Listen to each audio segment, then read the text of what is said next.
hello. Let's see.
All right.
All right, let me get out of there.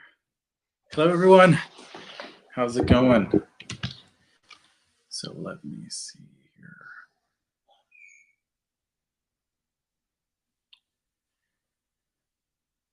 Just setting everything up. We're a little bit late. Okay.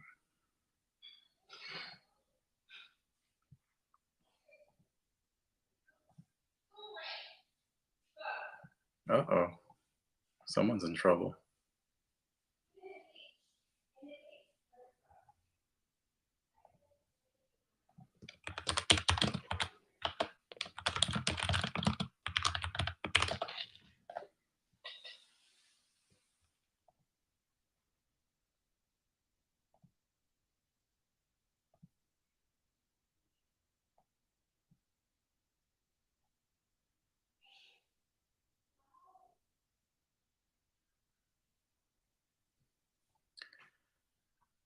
All right, let's see. Are people joining? We're live. We got 2 viewers. Let's give it a couple more seconds.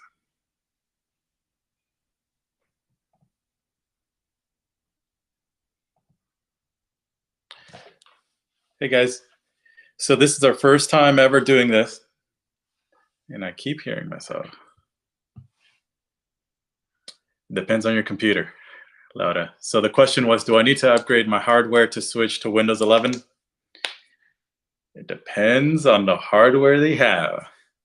That's the real answer that I'm going to give you here. But yeah, if you want a more detailed, tailored answer, we'll need to understand what you have today, whether you need to get a new one or not.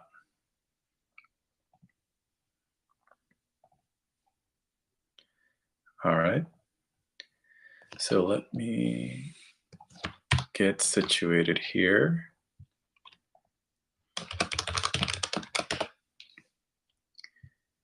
So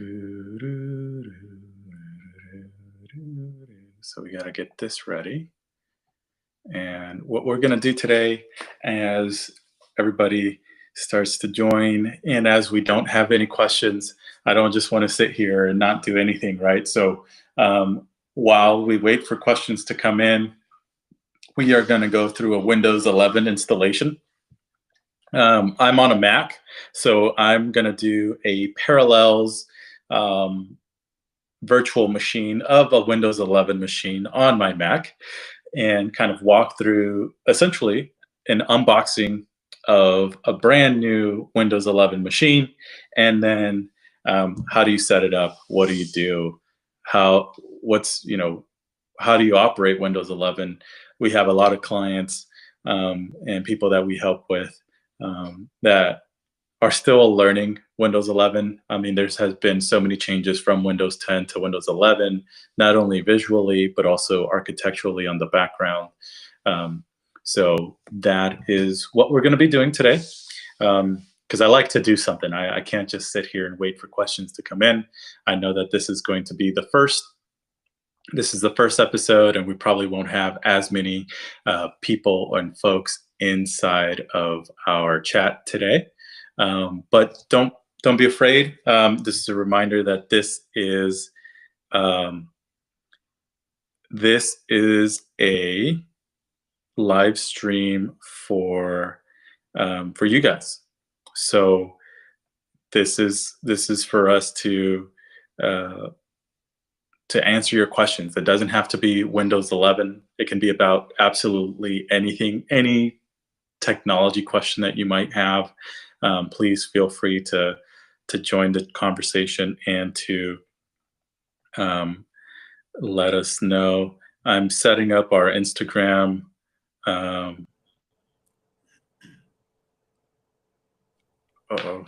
Hey, Emilio, how's it going? Welcome to the live stream. Hey, I'm gonna ask you if you could join through the other link. So Emilio is one of is our client success strategist. He joined using one of our internal links, so he's joining as a guest to the stream right now. So Emilio, you're being broadcasted. All right. So you can go ahead and do your shout out. But there is another link that you can join via the audience. That way you can be an audience. There you go. Not that we don't want you here, Emilio. It's just we are just trying. I mean, you could be a guest. I don't mind it. There's no problem. You can be a guest you can talk to me. Maybe you do need some Windows 11 training. So I'm starting the live stream in Instagram. So I'm talking to my phone right now, everybody. So here's my phone. But hello, Instagram. We are currently live on doing our IT workshop today. If you have any IT problems or anything like that, just hit the comment and ask away here in the commentary here. It could be anything about the state of AI today, absolutely anything. We're just trying to help as much as we can within this hour. So it's going to be from 11:30 to 12:30. And we're just trying to help as many people as we can with any technological problems or technological ideas or how-tos or absolutely anything technology related, just trying to build a community of solutions, right? Of solution-oriented folks here. So if we don't have the answers, hopefully someone in the chat or in the community will have the answers. And if the answer is not as easy to answer in the next hour, then we'll probably reach out to you to get a little bit more information. Some problems require a lot more time to solve than the time allotted here. So if you're on Instagram, head over, and if you want to, you're not seeing our screen right now. I am sharing a screen. We're going to be talking about a fresh Windows 11 installation, as you would. Imagine you're unboxing a brand new Windows 11 computer. So we're going to walk through that entire process and kind of just, something that's relatable to everyone. How do I use my computer the best way possible? So we're going to start with Windows 11. Maybe next time we'll start with a Mac or Mac OS and go from there. But if you want to see the screen and you're on Instagram, go ahead and head over to our profile page, go to our links, and then from our links, you'll be able to go to the DevTech workshop, and it'll take you straight to the stream where we're actually showing the screen as well. All right, so let's get started. So I'm going to hit go on my virtual machine that is currently suspended. I got to do some licensing agreements. I'm going to get my, let's make that bigger. Kind of go through that. All right.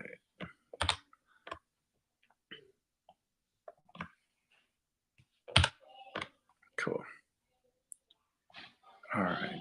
So how does that look, Laura? Does that look clear for everybody to see? If you're on the computer, I'm assuming that's the best case. All right. So going forward, licensing agreement. We should read this, but I'm going to do what we all do and just scroll to the bottom, hit accept. Oh,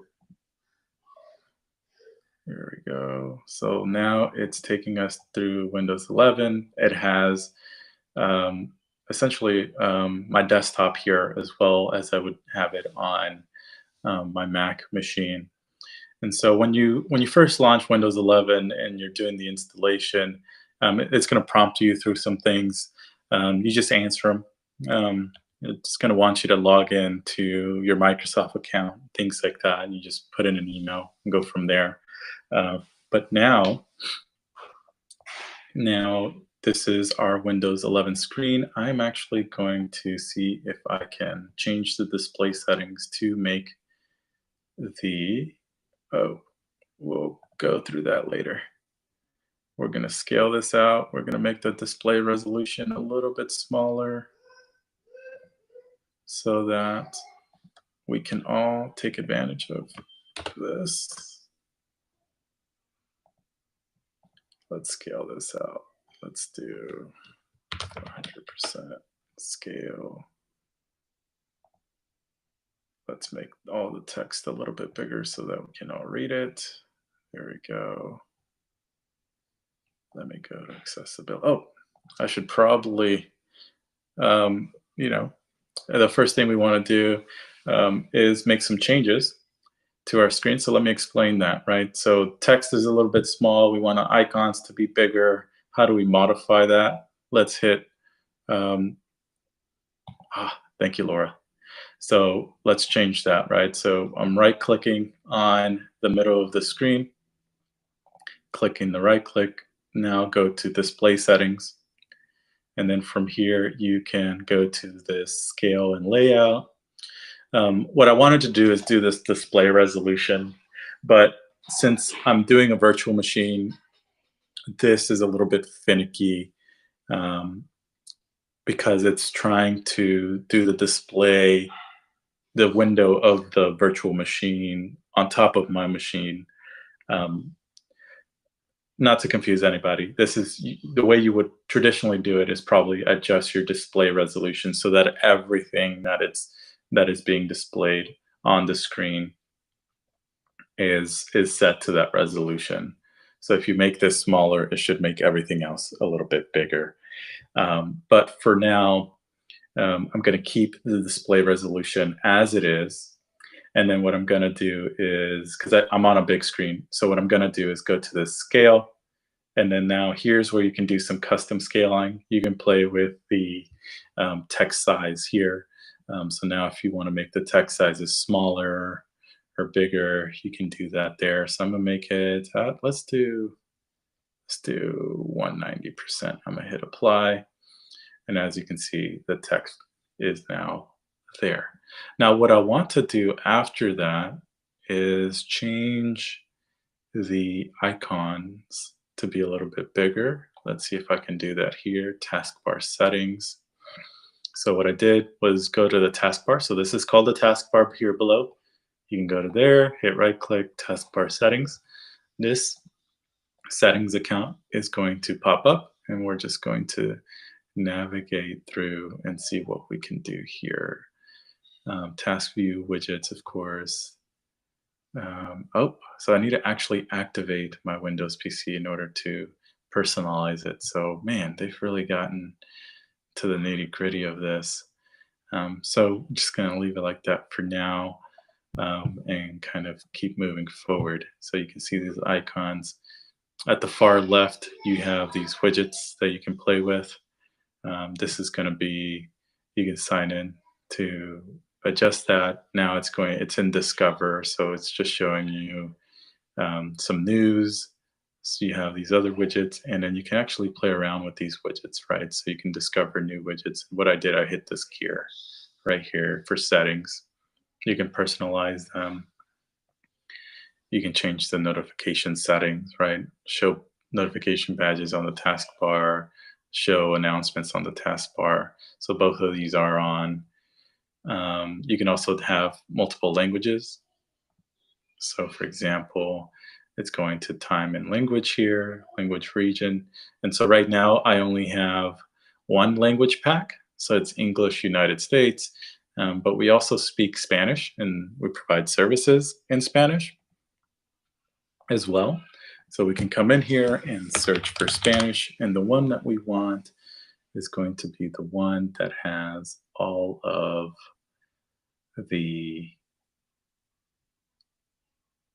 tools. So as you can see that this one's just keyboard and lettering, but we also, if we keep scrolling down, we have multiple. So you can do voice to speech, it can do the accessibility as well. Oh, it's right here. So display language, so it can display that language. It can do speech recognition.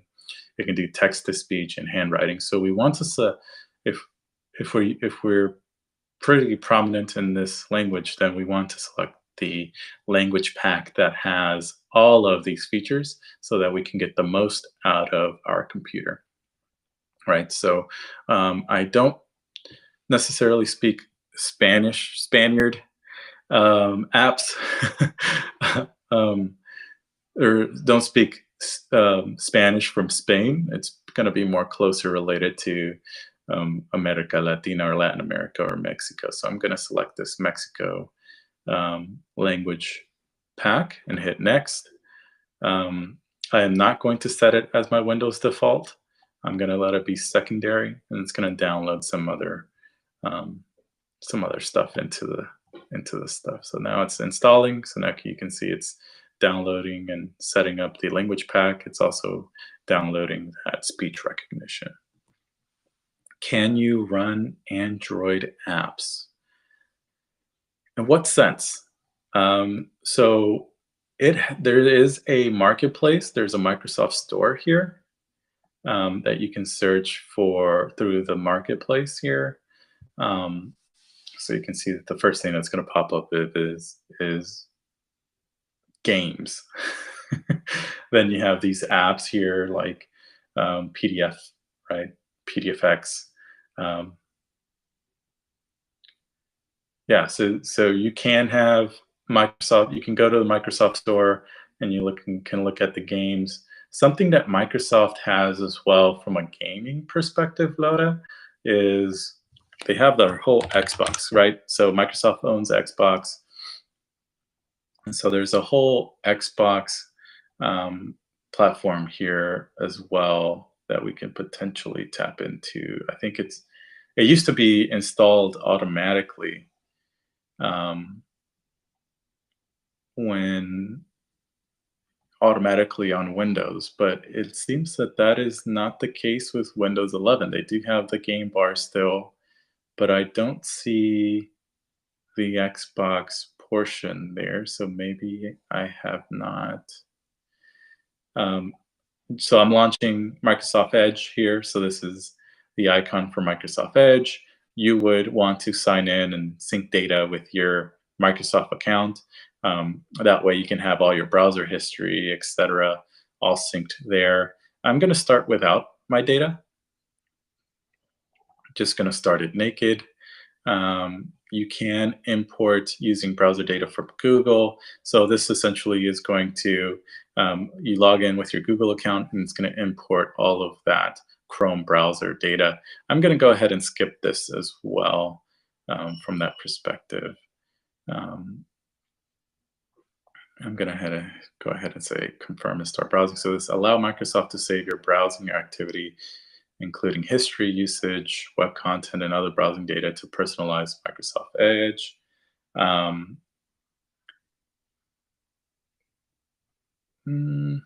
Do I want it to learn from me? Sure, why not?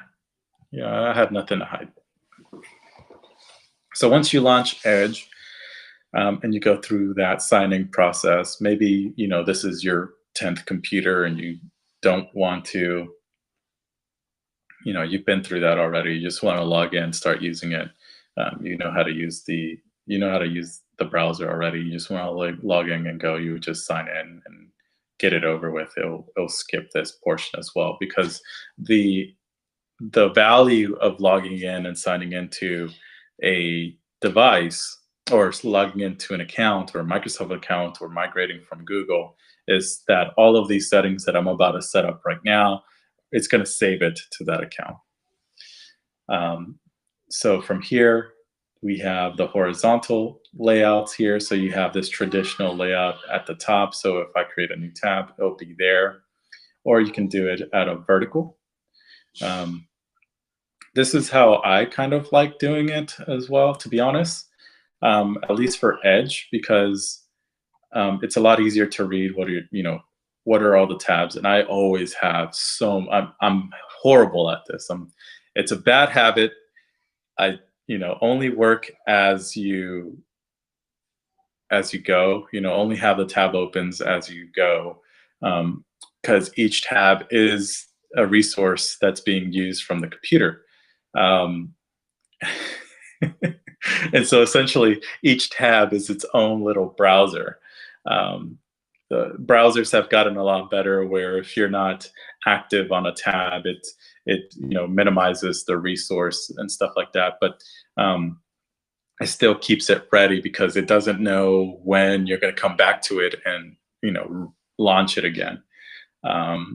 So it's always good to have only the tabs open that you're going to actually use, and that's where I'm terrible at. I go in these tangents and I'll have 30, sometimes even 50 tabs open at a time, and I just keep getting better computers that allow me to do so, right? So if you have a really powerful computer, you won't really notice it. But if you don't have a powerful computer, or you have a more personal computer, all you do is search the web, and you don't want to spend the extra money on a more souped up computer, then you're going to feel it.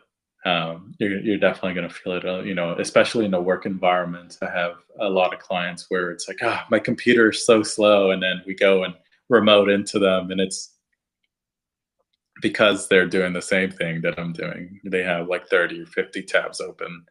And I wonder why. I wonder why your computer is slow, right? But that's kind of the use case there.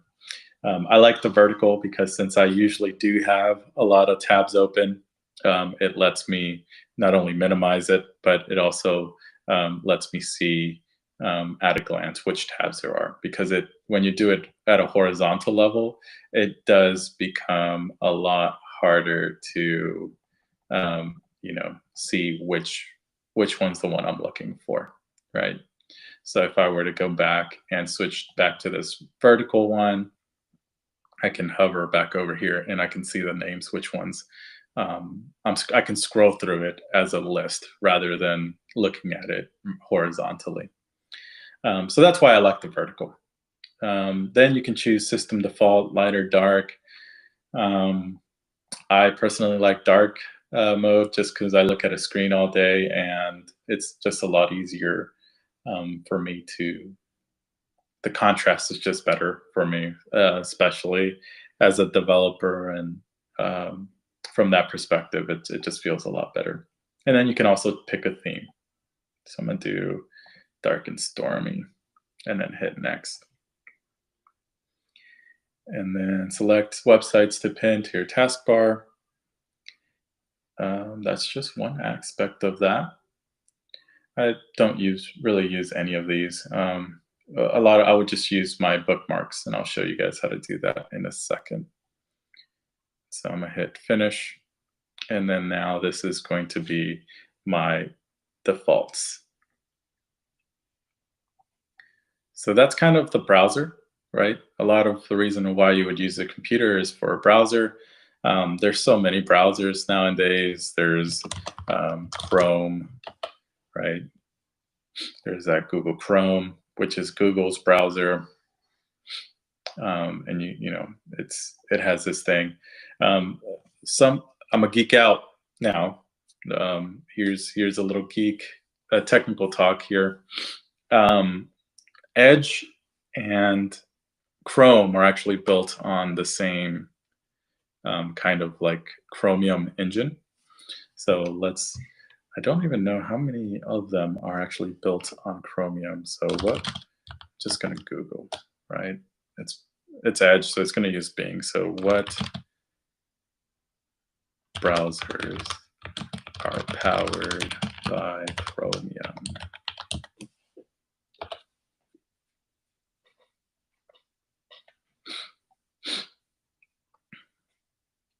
Opera is another browser.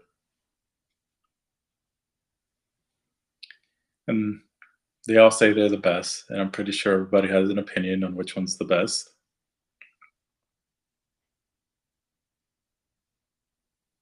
Let me see. I'm surprised it didn't give me a generated AI response. That's a first. Where am I going? Right here. Who's this? Yeah. Oh, here's this response. First created by Google. Chromium is an open source project. So it's Chrome, Opera, Microsoft Edge. Just go to Wikipedia. Of course, money. Samsung Internet. So if you're on a Samsung phone or a Samsung electronic device, it's going to use a Chromium app as well. Oh.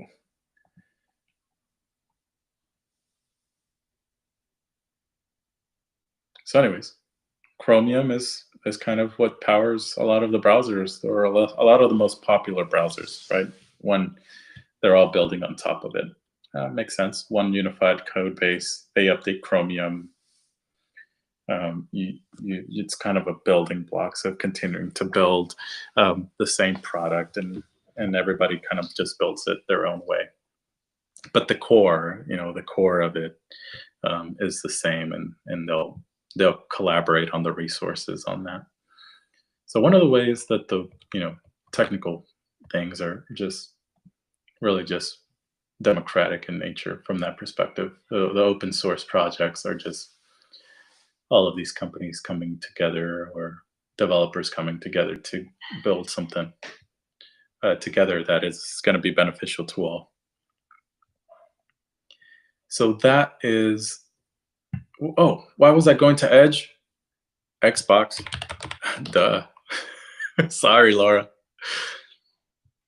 Xbox on Windows. So we want to download. So if you wanted to play games on your computer, you'd go to that Xbox app, and then you'll be able to essentially play Xbox games on your computer, and kind of go from there. Man, it's like we want to go straight from how do I use Windows 11 to how do I play games? Well, that's how you do it. So now settings. Let's go to home.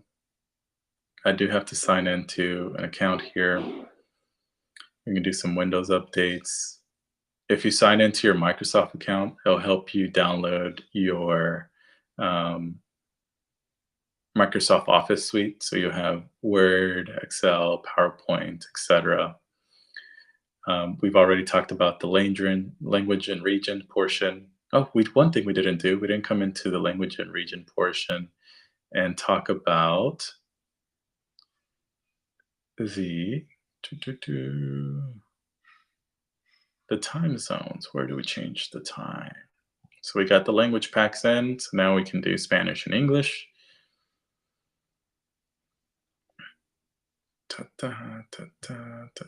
This is also where we can do some backup. What is the backup here? And I'm a Mac user, guys, so I'm kind of exploring this with you guys. Syncing edge. Oh, okay. So this is where you would do so this is part of the account. So if you have an account, if you have a Microsoft account, it's going to use OneDrive to sync, and then it can also do backups. So that's one of the pluses of having a Microsoft Office account or an M365 account or a personal Microsoft account, because it'll take care of a lot of your it has a lot of features, right? Not only will you get the full suite of the Microsoft products, but it'll also have some enhanced antivirus protection. It also gives you a cloud storage, right? So you can have all your videos, all of your files automatically backed up to your OneDrive account. And then it also has that Outlook mailer that everybody's really accustomed to nowadays. But with OneDrive, not only will it save your files and pictures and videos and all that, but it will also have backups of your entire computer, right? So you can set that up with OneDrive. Let's go to System. So let's go through. One of the things that I always do when I'm going through a new machine or anything that's new is I like to explore everything about it. So that's why we're going through the settings. I want to see what's all in the home setting. What can I use there? You can personalize the look, kind of like this one right here, right? But it tells me I can't personalize anything until I activate my Windows account, which I already have a Windows account, not going to pay for another license here. So this is just a virtual machine just to give you guys a sample. So let me make this bigger so that we can all see it better. So once you go into your settings, you can go to System, you can go to Display. You can use warmer colors to help block up the blue. That's in the night light. You can also set a schedule for this. So if I go in here, you can do schedule night light. And then now you can do, we got to go to look, in order to turn on location services to schedule night light at sunset. So let's go to, that's exactly what I want to do. I want to turn on this. So what it's going to do is look at my location and go from there. All right, so now I'm going to go back home. And I want to go back to System, go to Display, go to Night Light, and I want,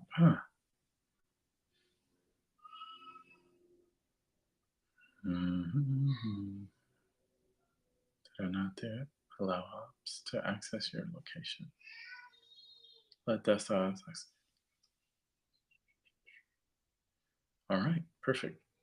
So let's try again. System, Display, Night Light, turn on now.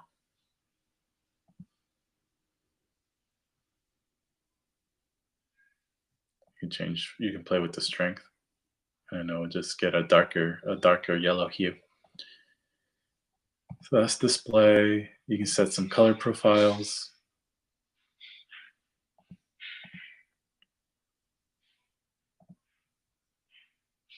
I guess you'd have to have you would have to understand what the color management is and what profiles you want to do. You can also calibrate the display. Oh, and then that's a whole process there. You can, if that's something that's important to you, you can play around with that. You also play with the sound. And so this portion, you need to have an active Windows license to play with it. It's a virtual machine, so not going to worry about it. Notifications. You can also turn off Do Not Display. Another way you can do Do Not Display is, where is it at? There we go.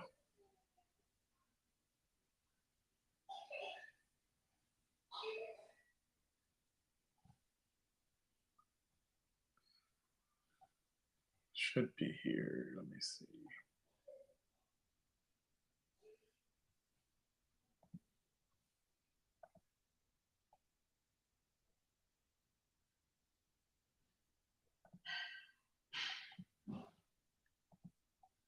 Oh, here it is.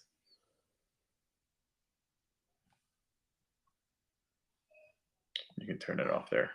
Here it is. So Do Not Display is going to be in this they call this the notification center. So if you click on the time here, it's going to show all your notifications. You can also set some quick alarms or quick timers here to set focus timers, and then that will automatically turn on the Do Not Disturb functionality there. You also have this timer that goes up and it says in 20 minutes, and then you'll have a break after that. So you have this timer here that goes and shows you that show time remaining. So this is a really cool feature that will, if you need some focus period, you can go ahead and work through that. So you can go into notification, you can end the session, you can make it, it does it in 15-minute intervals, and after 30, it does it in 15 minutes, and then it continues to do so. Then before 30, it does it in 5-minute intervals. So that's pretty cool. And so you can turn on your Do Not Disturb here, clicking the little bell with the Z's on it, on, off, clear all, clears all your notifications, makes it nice and small so that it's not bothering you. The cool thing about I didn't know this about Windows at all either. So now if you have set a focus, you can actually link your Spotify and enhance your focus with music and podcasts with Spotify. That's awesome. It's really cool. I'm going to play around with this later. I'm going to actually do that. You can also do a to-do list. So this is another Microsoft app. You can add, essentially, it's just a task list. So you're creating a list and go from here. So these are focus sessions. You can set up different timers that you can go ahead and hit start on. You can set alarms, stopwatch. You can have multiple world clocks here. So I'm going to add a location. Let's do Chennai, India. Hit add. So now you have that approach there. You can compare. So now it's 12:09 right now, and it is 11:30 p.m. in Chennai, India. So it's really cool stuff. Let me go back. I just want to try something.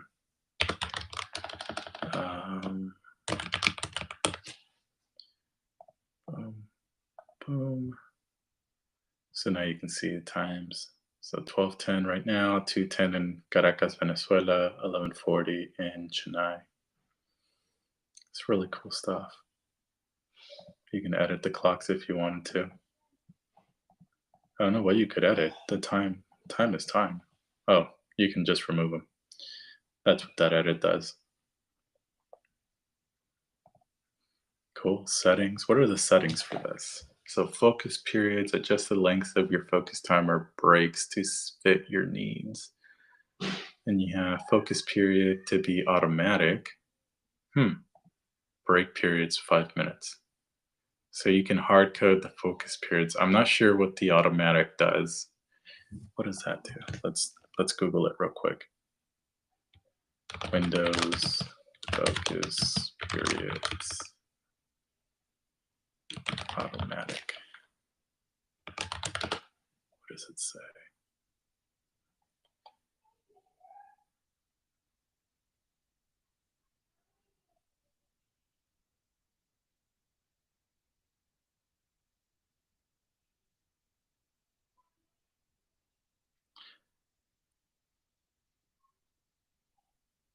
Okay. How to use focus in Windows 11. All right, so when you're in a focus session, the following will happen. A focus timer will appear on your screen. Yep, that happened. Do not disturb will turn on. That happened. Apps in the taskbar won't flash to alert you. That's fair. Badge notifications on apps in the taskbar will turn off. Okay, that's really good. Starting a focus session, but I really want to know is what does that automatic focus period automatic?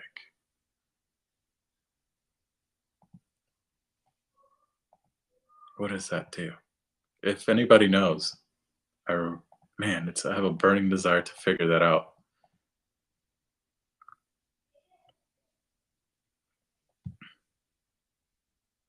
You can set focus session length, and the app will automatically schedule a break if you choose a session of. Huh, I'm not sure. If you know the answer, let me know. Play a sound at the end of the session. So play an alarm at the end, and then also play an alarm at the end of the break. Show the tile the focus session experience. I really want to try. I really want to try this out. That's really cool. I wonder. I wonder how useful it is. It's different. There's things like this on Mac, but they're separate apps. Don't think that it's baked into the actual operating system. All right, man, we spent a lot of time on that one piece, but that's really cool. So that's your notification center here. It's right here. It also comes with a focus session here, so that's cool. Here's your do not disturb, so that's going to mute application notifications, so you don't get bothered by if you have a lot of notifications. It's not going to bother you. Then to the left, this is your system tray. So you can actually click on this, and it's going to expand your system tray. This, if we were connected to Wi-Fi, it will actually turn, there would be a Wi-Fi symbol here as well. And here's a quick glance to your accessibility if you needed it. And you can go through those options. You can turn on the magnifier. And so now you can, now how do I turn it off? Oh, it follows you around. So that's the magnifier. So let me scroll here, turn that off because I don't want to magnify right now. You can filter colors. So now it's grayscale. You can have a narrator.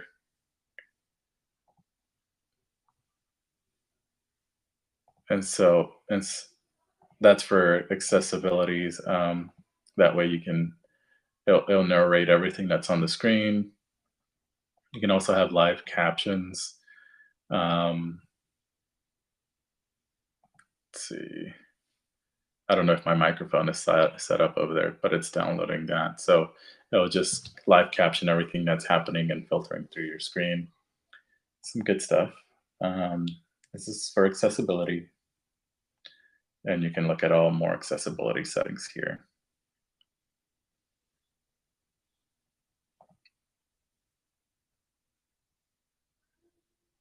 Doesn't support Bluetooth. Okay, so that's that. So that's your system tray. If you're ever wondering, or someone says, "Hey, go to your system tray and connect to another Wi-Fi," or you're talking to your IT department, and they're like,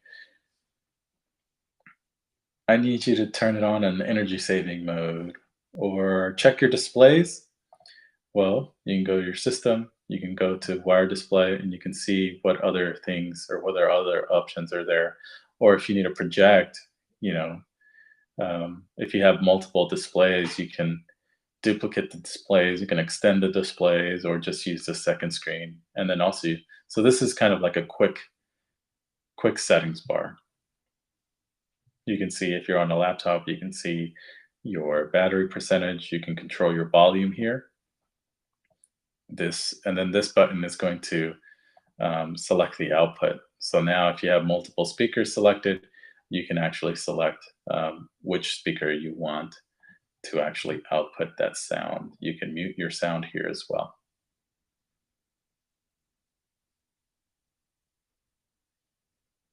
Okay.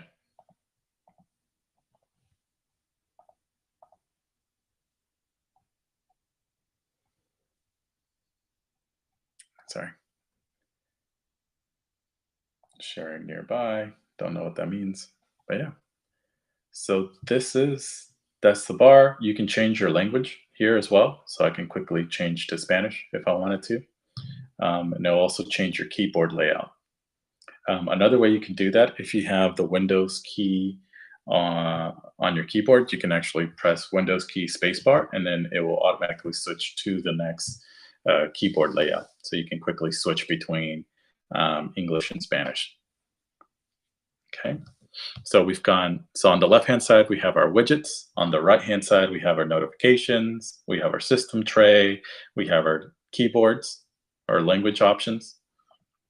And then here are some where you can have icons. So if you have more apps installed, and this will be the system tray as well. So this is kind of your quick settings, quick system settings, and then this is your system tray where all of the installed applications that you have will kind of have, right? Will kind of be, if you have an antivirus, it will also live here. You can actually drag these and make them be part of your tray, part of your taskbar, so you can see them all at a glance. And then you can also do, um, then you can put it back and unpin it. So you can pin it by dragging it out of your system tray, and it will be pinned to your taskbar, or you can drag it out of your taskbar and unpin it and let it be in this system tray here. If I were to show you on my gaming computer, I have like a library of icons there. So just how many icons you have running at a time. So here's our settings. We can go through that. There's, we went through focus. You can change some power and battery settings if you're on a laptop. This is where it becomes important. Or if you're just energy conscious, this is where you can apply that as well. So I want to do that in dark mode. Oh, that feels, that just feels so much better. I don't know why. You can change some sleep settings here. So you can go to sleep after 3 minutes. You can turn off the screen after 3 minutes. So when will the system go to sleep? When will it turn off the screen so that it is the most energy efficient? So this is just the recommendation. If we go back, I can go back, and then we can just control all of the nitty-gritties in the actual settings. So screen sleep and hibernation timeouts. So choose what happens when your device is idle for a specific time. So when it's plugged in, turn my screen off after. So if it's plugged in, it's never going to turn it off. And when it's plugged in, it's never going to make my device sleep, right? So these are the settings. You can change it into minutes, and then hours, or never. And then when it's on the battery, it's also set to never, right? Never turn the screen off, never put it to sleep. energy saver. Um, so what it'll do is that this will kick in once it's below 30%. You can change that here, right? Turn energy saver automatically when the battery is set below. And you can say never, always, and then anything below 50% to 10.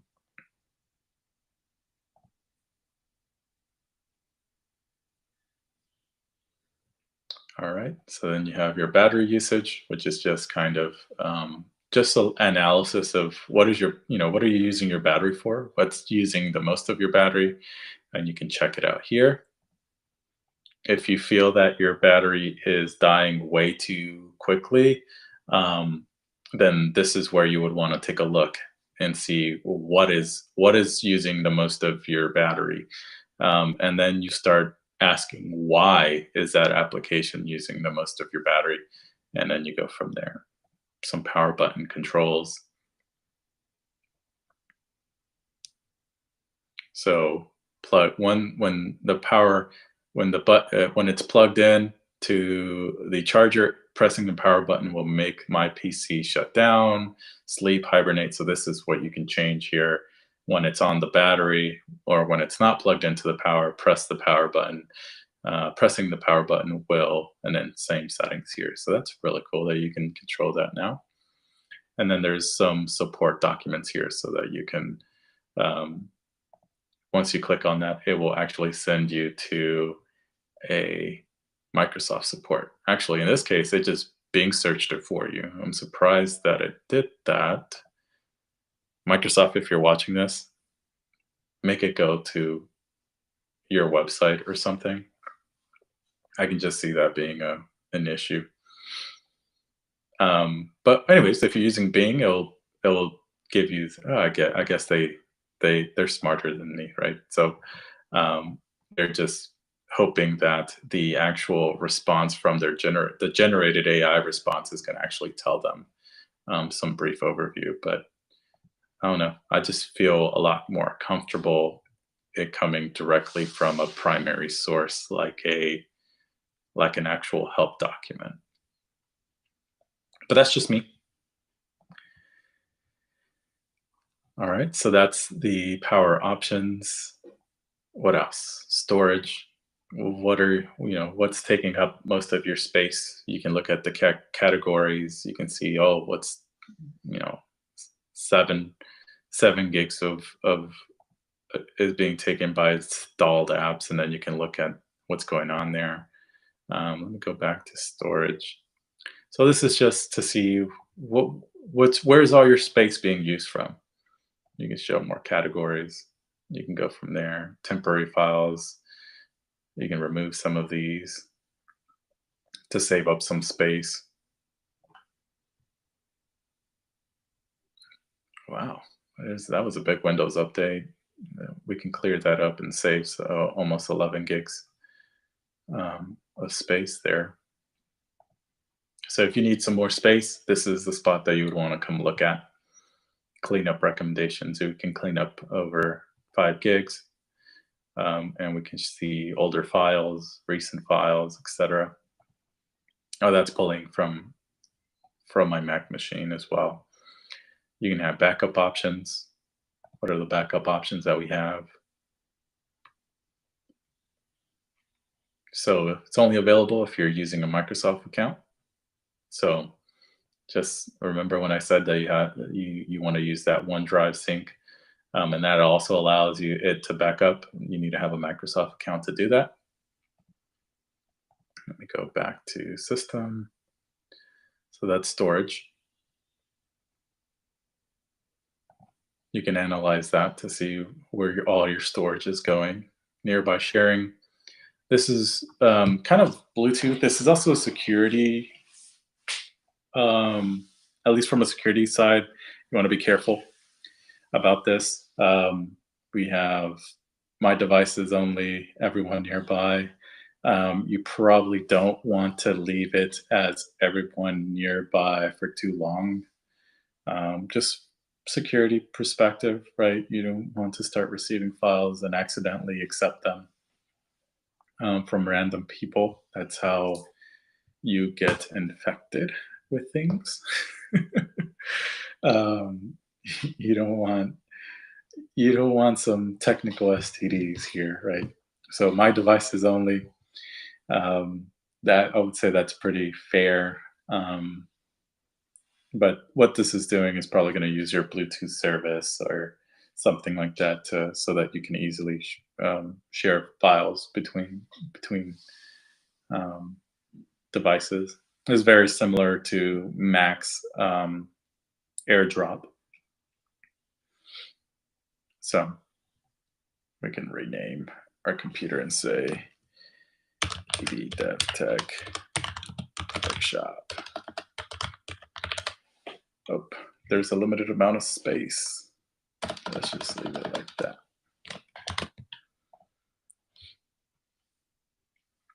And then anything that you save, it's going to go save it automatically to your downloads. So if I hit this, I can change. If I do my devices only, I can hit change and I can save it somewhere else.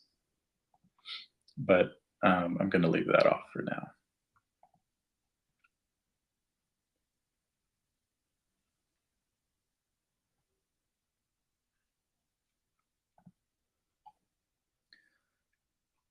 So Windows, something that they're very good at, and they've always been pretty good at, is their window snapping. So here it is. That's how it looks like. It is on by default, so you can leave that on.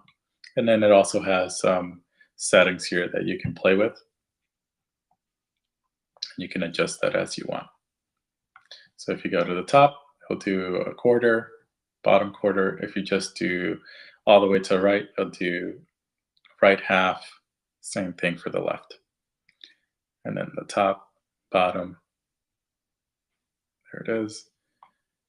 There is a way, as you can see, if I go to the top, I can quickly just, this is new with Windows 11, you can, instead of putting it to the sides, you can actually format it just like so. So this is actually really cool.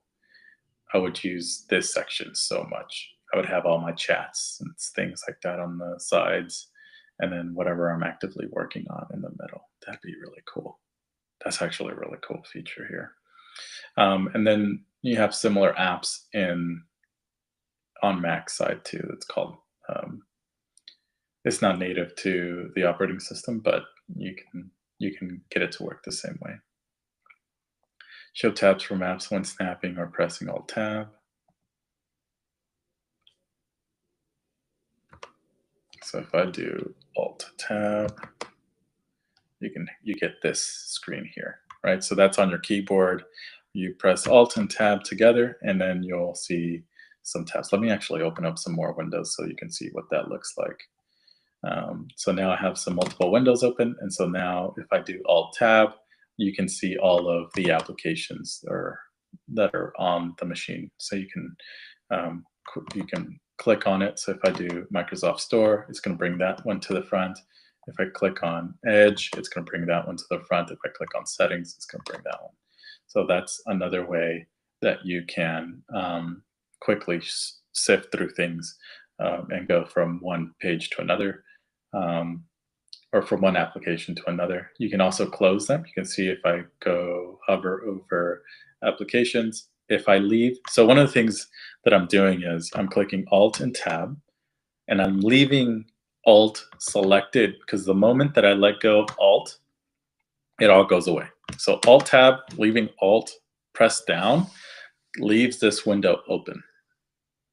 So now you, with your mouse, you can hover over it and you can hit X, close. You can close applications out, and then you can also just click on the applications that you want. Now, if you just do Alt Tab, it's just going to go to the next one, right? Or the most recent one. But you can also just click, click, click. You don't need, if you're a nerd like me, I don't want to get my hands off the keyboard, right? So a lot of what I try to do is, if my hand's off the keyboard, I'm not being as productive. So anyways, a lot of developers that are trying to be the most efficient as possible they'll try to use their keyboard shortcuts to the maximum of their abilities. So if you can see that if I click hitting tab, it's going to go to the next tab as well. You can also go backwards with shift tab, but my fingers just start to hurt once I start going backwards. And that's too much effort. So I just do shift tab and cycle through. Okay. So that's that. Going back to the settings. Show tabs from apps when snapping or pressing Alt tab. 3 more recent, 20 more recent. Don't show tabs.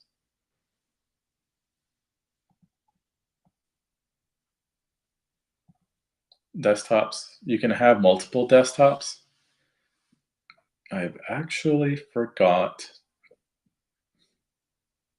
how to create a desktop on Windows.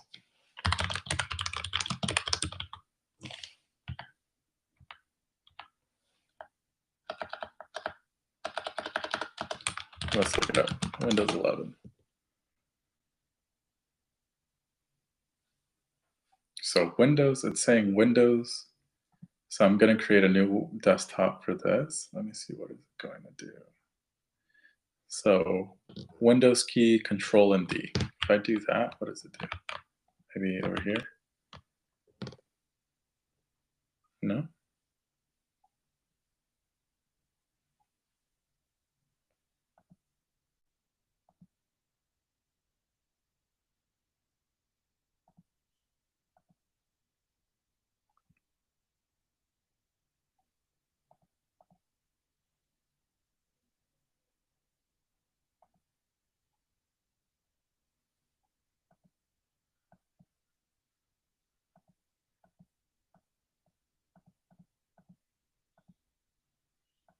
There's a little button to the right here, which if you didn't know, it's there.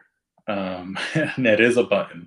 It's a little slither. I don't know if you can see my screen, but let me make my mouse big. It's all the way in this right corner. And so you can show desktop here, and it's going to bring you to your desktop.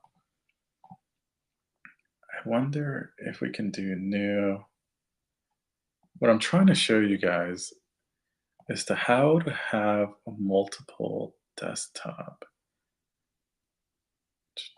There's a screen. Oh, right here. There's an icon for it.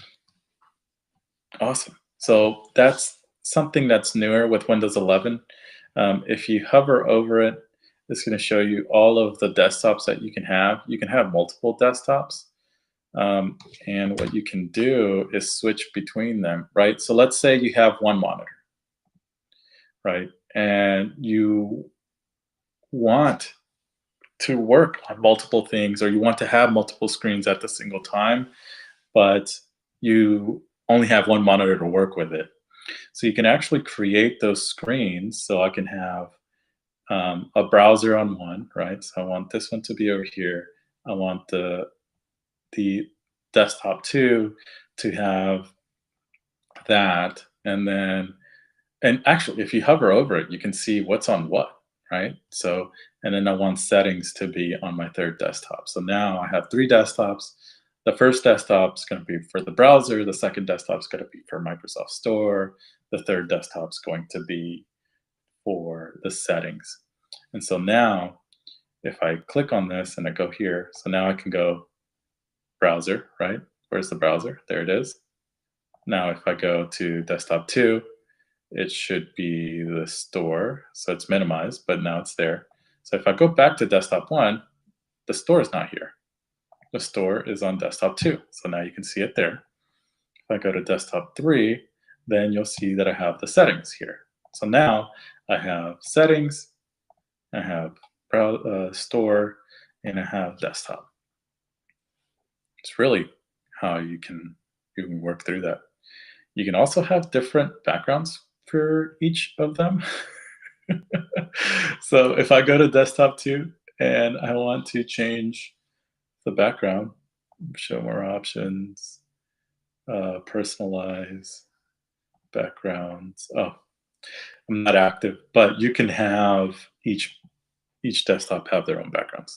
Just personalization. Cosmetics, not for me, not that important, right? But if it's important to you, then it's important to you. Oh, and because I removed I closed out the settings, it actually is gone now. So let me hit that display settings, and now you can see, and if I go back to the desktops, I can switch again through that. Now I want to show you, this was also there in Windows 10, but they've made a lot of improvements in Windows 11 on this. So is there a shortcut to switch between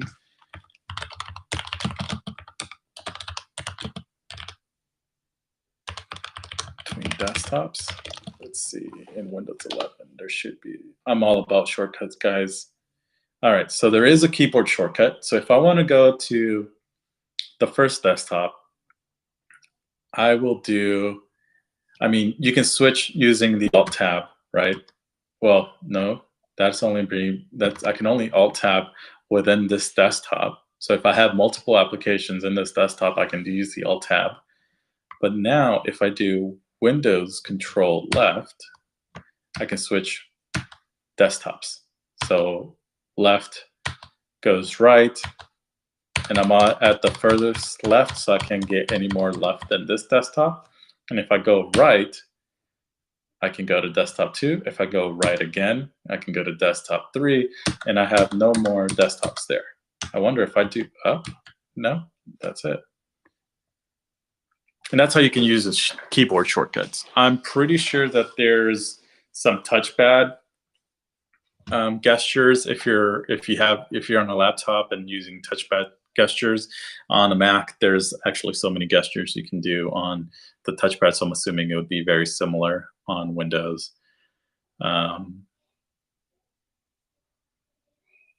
So yeah.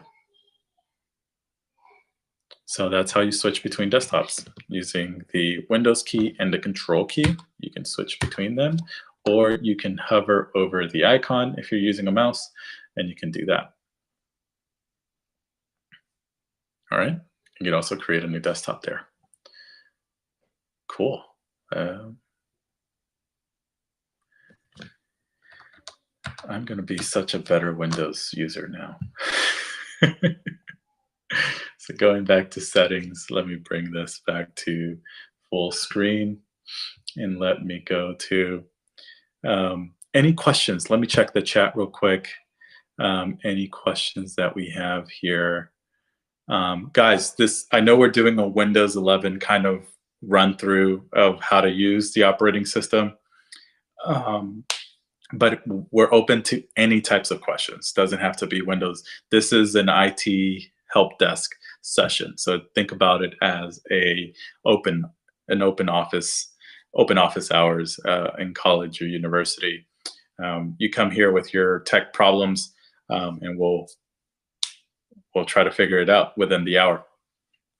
And if we can't figure it out within the hour, then we'll take it offline and try to help you as much as we can offline.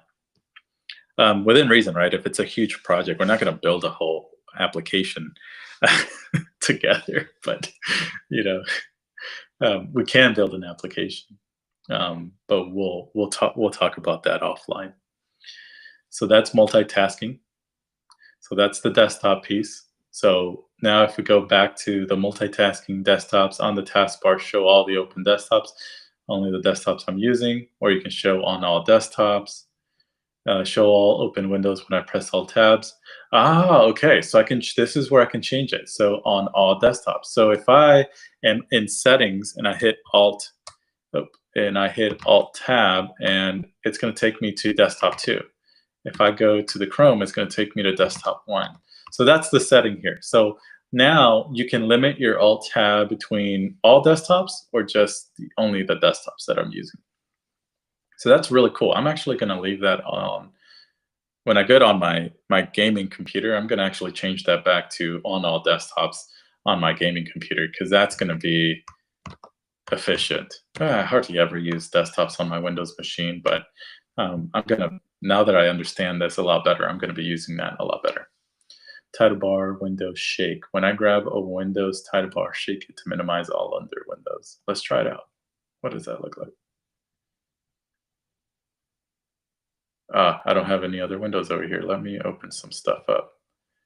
So if I shake this, what's it doing? Huh? Title bar shake.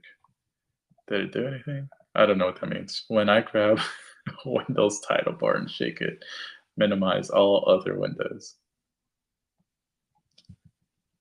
How much do I have to shake it? What? What does that mean? There you go. So if I do that, I don't understand. What does it mean? Okay. Okay. So that did that. I thought I was being trolled for a second. So it does minimize it.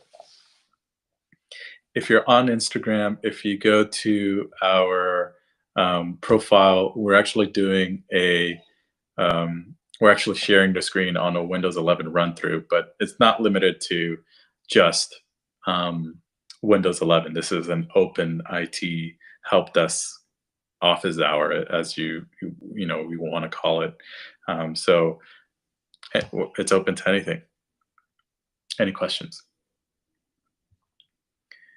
And so let's see here. So that's multitasking. That's why you just see me on Instagram. But if you hop over to um, the live session on our Instagram profile, go to our profile, go to our links. There should be one more other than our website. You can actually go to the workshop that we're doing right now. Right now, it's about Windows 11, but just treat it as a open-ended help desk session. So then from there, what else? So now we're in Bluetooth and devices. Wait, yep. So multitasking for developers. This is only for development purposes. So this is what it does. Is just limits some. It makes it a lot looser when it comes to what it asks you. So if you're a developer, you understand this stuff. You've done this a couple times. Um, if you're going to be installing applications that Windows isn't going to recognize because they're part of your library, so this is why it's for developers. They've created a section where it just streamlines that portion where we just come here and enable developer mode, and so it's going to stop asking when we download stuff from another section of um, whether it's live or not. Actually, we are way past the hour. And we did not get to finish everything. Let me see here. Okay. All right. So we went way over. We got really into the deep end of this for Windows 11. We're uh,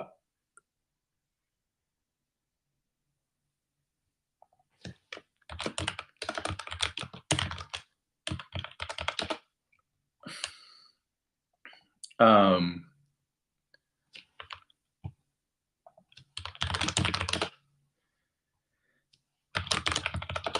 oh well, it's fine.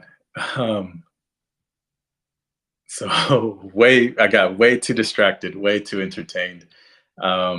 So we're gonna hit it stops here. So maybe we'll pick this back up. I want to pick this back up on Thursday, definitely for sure. We stopped on for developers. I've learned so much about Windows actually looking through this again. I've been using Windows forever. I've used from 98 all the versions all the way until now. Um, and it was so refreshing to go through every single setting. This was awesome. This was really eye-opening as to all the features that are now available that I had absolutely no idea were here. So, okay, we'll pick this back up on Thursday. And then let me share something real quick. Of course, I got to sell something. Um, So we, this is with EB DevTech. We have we sell IT help desk service. So we do so much. We do IT infrastructure, IT optimization, IT maintenance. Part of the services that and this is what inspired this kind of help desk session, is that, well, the whole world's good. Everybody now uses IT. Everybody uses some form of technology. If you have a phone, maybe we'll do an iPhone run through or a Samsung run through in the future. How do you use it? How, you might run into a problem, or maybe you didn't know of a setting, because these technology is always evolving. So that's what inspired this workshop, this kind of IT workshop, because, man, it's always changing. I'm learning. I'm always learning. That's why I love technology. The technology space is that there's always an evolution, a simplification, a consolidation of you know of over time. It's always getting easier, and harder at the same time. harder if you're in the cutting edge, easier if it's been done before, right? If it's that's the evolution of technology, is just that we're only trying to make the cutting edge easier, and then anything that isn't cutting edge is just also trying to be consolidated and simplified, at some form of level, right? And we're always learning. So here's the pitch, right? So IT issues can pop up at any time, and when they do, you need a quick solution, and that's where we come in. We try to make your business or your technology run without a hitch. We have 24/7 support and real-time monitoring, and we're here to get your back. We have your back. And so what do you do when you're with us, right? When you're with us, we're here anytime, anywhere. We have a central ticketing system, so we easily track all of your issues in one place, and we report that back to you. We report it in an easily ingestible format. We have clients call us, and it's like, well, I haven't had an issue in the past year. Why should I renew the contract? Well, because we've made it that simple. We kept the systems running, and we're proactive, right? So that's where the proactive monitoring comes into play. We spot and fix problems, hopefully before they become headaches, and we really try to do that for all of our clients. We do have automated workflows, so when you submit a problem, it goes through a lot of our AI, and it kind of reviews what the problem is and makes sure that we're routing it to the right help desk person who has the skill set of the problem or has solved the problem that you're dealing with in the past. And then quick action on what matters most, right? That's what that SLA-driven response time is, that we try to solve things as fast as possible. So if you want to get started, and you don't want IT problems to hold you back, call us, visit us, visit on our website, and let us know how we can support and tailor IT to your business, and let us keep your business running smoothly. All right, guys. So we're way over time. I had a lot of fun. This was actually a lot of fun. I love learning. I always love learning. So this was kind of cool to kind of speak my mind as I'm learning these things. And so thank you guys so much for joining. I hope you guys tune in next time. We're trying to have this every Tuesdays and Thursdays. I know Thursday is going to be Thanksgiving. We're going to still do it on Thursday. We're going to try to do it every Tuesdays and Thursday for 1 hour. I'm going to try and stop at 12:30 for sure on Thursday, for a fact. It has to happen. All right, guys. Well, thank you guys. And I hope you guys enjoyed. I hope this was helpful. And we're EB DevTech, and we're signing out. Take care.